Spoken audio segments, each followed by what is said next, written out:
So March 9th, 2023, Iditarod, we're seeing quite a bit of dynamics going down in terms of some power shifts and some moves by some of the competitor mushers.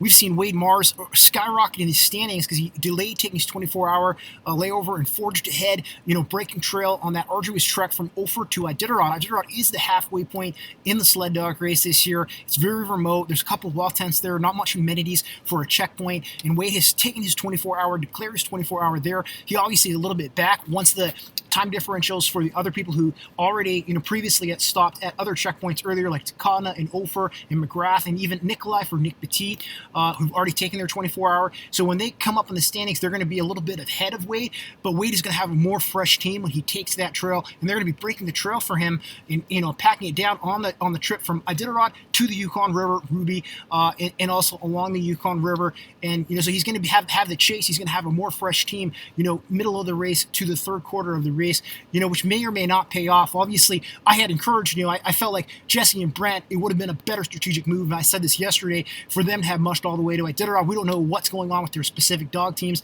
and obviously, like I said, if you're in a gym, you're working out, and other guys right beside you doing everything that you're doing, it can kind of mess with your head and also mess with your dog's head and be sort of a distraction, and that maybe what we were seeing with Jesse and Brent. We did see that Jesse did arrive at Ophir, where they both took their 24-hour layover before Brent Sass, so he actually passed him out there on the trail. Has a dog or two dogs more than Brent, I'm not really sure, but might have a stronger team this year than Brent in terms of those two guys who were running a very similar schedule and obviously took their 24-hour layover at the same location there in Ophir. So it's going to be interesting. We're seeing Nick, his team is looking good.